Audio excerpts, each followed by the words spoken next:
Buddha, or Buddha Gautama, also known as Shakyamuni Buddha, was a great spiritual master from ancient India. Born as Prince Siddhartha Gautama in 5th century BC, he would have naturally inherited the vast wealth of a kingdom. However, the prince one day left the palace in search of spiritual knowledge. After years of contemplative seeking, the Buddha attained enlightenment under the Bodhi tree.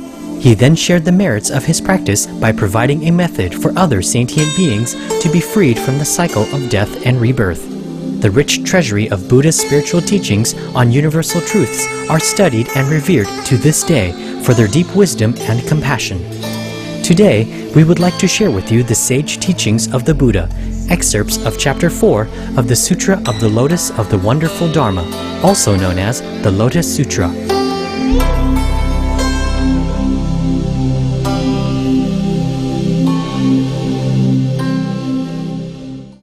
Last episode, we learned that after hearing the Buddha made the prophecy that Shariputra would attain Anuttara Samyak Sambodhi, or the highest perfection, the disciples of the Buddha were grateful to this new revelation. We have gained what we never had before. Suddenly, we have been able to hear a Dharma, or true teaching, that is rarely encountered, something we never expected up to now, and we look upon ourselves as profoundly fortunate. We have gained great goodness and benefit, an immensely rare jewel, something unsought that came of itself. And to express their gratefulness and made their point clear, they told the parable of a wealthy father whose long-lost and impoverished son had finally returned to him. But the son was unaware of his own status, nor did he recognize his father. So the wealthy father had to employ expedient means to approach the son in order to help him realize his true and elevated station in life.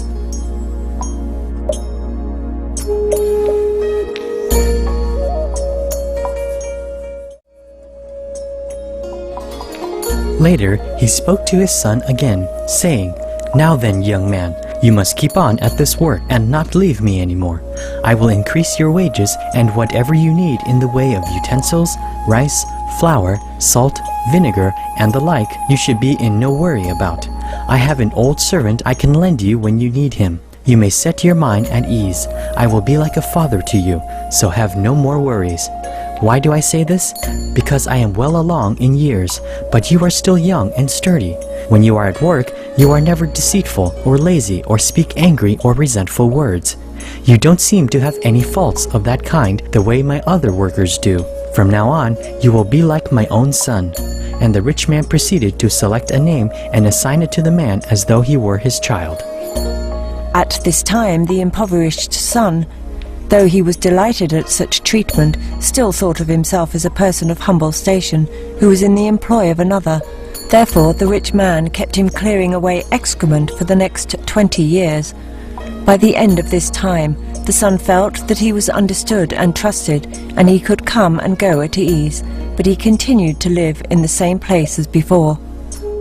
World-honored one, at that time, the rich man fell ill and knew he would die before long.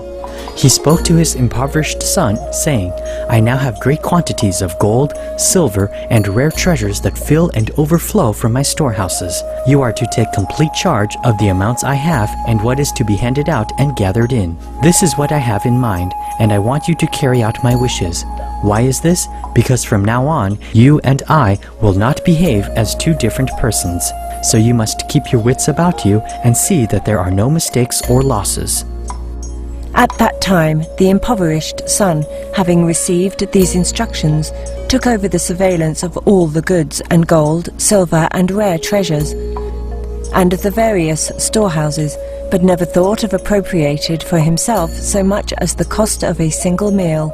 He continued to live where he had before, unable to cease thinking of himself as mean and lowly. After some time had passed, the father perceived that his son was bit by bit becoming more self-assured and magnanimous in outlook, that he was determined to accomplish great things, and despised his former low opinion of himself. Realizing that his own end was approaching, he ordered his son to arrange a meeting with his relatives and the king of the country, the high ministers, and the noblemen and householders. When they were all gathered together, he proceeded to make this announcement. "Gentlemen, you should know that this is my son, who was born to me. In such and such a city he abandoned me and ran away, and for over 50 years he wandered about, suffering hardship. His original name is such and such, and my name is such and such. In the past, when I was still living in my native city, I worried about him, and so I set out in search of him. Sometime after, I suddenly chanced to meet up with him. This is the truth, my son, and I will, in truth, am his father. Now everything that belongs to me, all my wealth and possessions, shall belong entirely to this son of mine. Matters of outlay and income that have occurred in the past, this son of mine is familiar with. World-honored one, when the impoverished son heard these words of his father, he was filled with great joy, having gained what he had never had before, and he thought to himself, I originally had no mind to covet or seek such things, yet now these stores of treasures have come of their own accord. World-honored one, this old man with his great riches is none other than the Tathagata, and we are all like the Buddha's sons. The Tathagata constantly tells us that we are his sons, but because of the three sufferings, world-honored one, in the midst of birth and death we undergo burning anxieties, delusions and ignorance, delighting in and clinging to lesser doctrines. But today the world-honored one causes us to ponder carefully, to cast aside such doctrines, the filth of frivolous debate.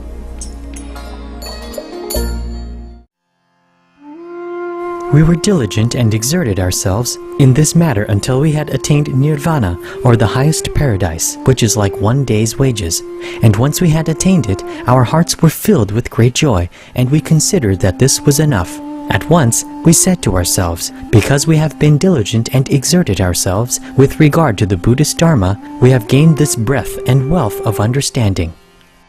But the world-honored one, knowing from past times how our minds cling to unworthy desires and delight in lesser doctrines, pardoned us and let us be, not trying to explain to us by saying, you will come to possess the insight of the Tathagata, your portion of the store of treasures.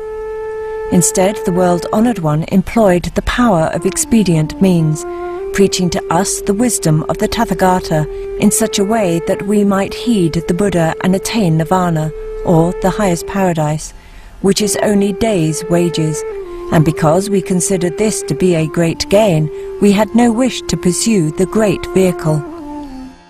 In addition, though we expounded and set forth the Buddha wisdom for the sake of the Bodhisattvas, we ourselves did not aspire to attain it.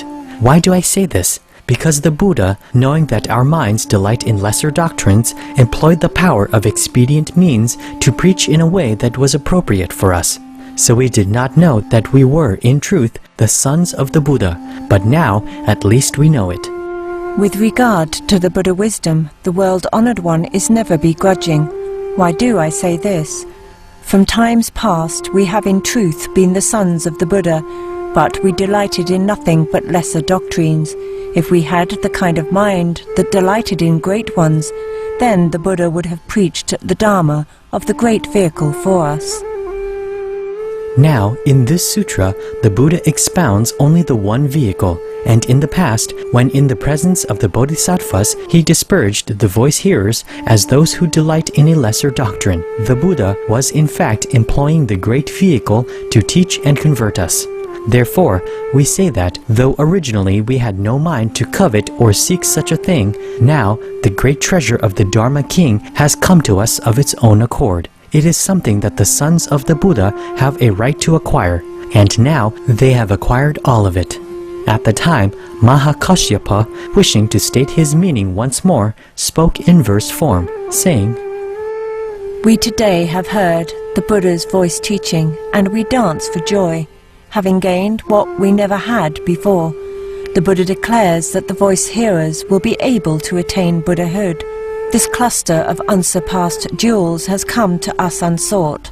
It is like the case of a boy who, when still young, without understanding, abandoned his father and ran away, going far off to another land, drifting from one country to another for over 50 years. His father, distressed in thought, searched for him in every direction, till, worn out with searching, he halted in a certain city. There he built a dwelling, where he could indulge the 5 desires. His house was large and costly, with quantities of gold, silver, seashells, agate, pearls, lapis lazuli, elephants, horses, oxen goats, palanquins, and carriages, fields for farming, manservants, grooms, and other people in great number. He engaged in profitable ventures, at home and in all lands around, and had merchants and traveling vendors stationed everywhere. Thousands, 10,000s, millions surrounded him and paid reverence. He enjoyed the constant favor and consideration of the ruler. The officials and power clans all joined in paying him honor, and those who for one reason or another flocked about him were many. Such was his vast wealth, the great power and influence he possessed. But as he grew old and decrepit, he recalled his son with greater distress than ever, day and night thinking of nothing else. Now the time of my death draws here. Over 50 years have passed since the foolish boy abandoned me. My storehouse is full of goods. What will become of them? At this time, the impoverished son was searching for food and clothing, going from village to village, from country to country, sometimes finding something, other times finding nothing, starving and emaciating, his body broken out in sores and ringworm. As he moved from place to place, he arrived in time at the city where his father lived, shifting from one job to another, until he came to his father's house.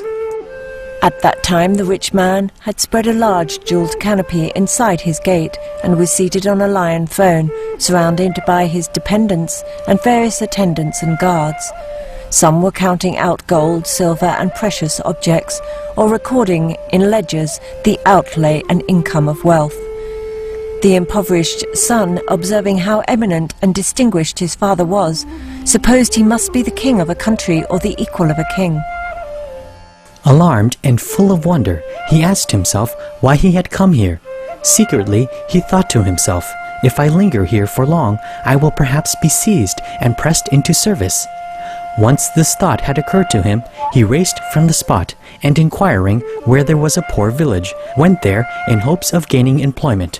The rich man at the time, seated on his lion throne, was his son in the distance, and silently recognized who he was.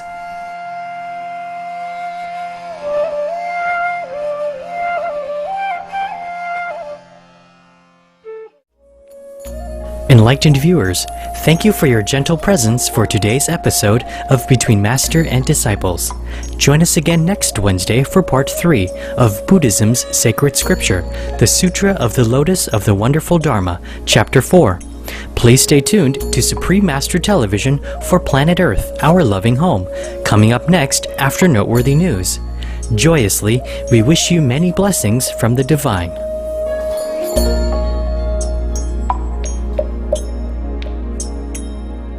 For more details, please visit www.suprememastertv.com/BMD.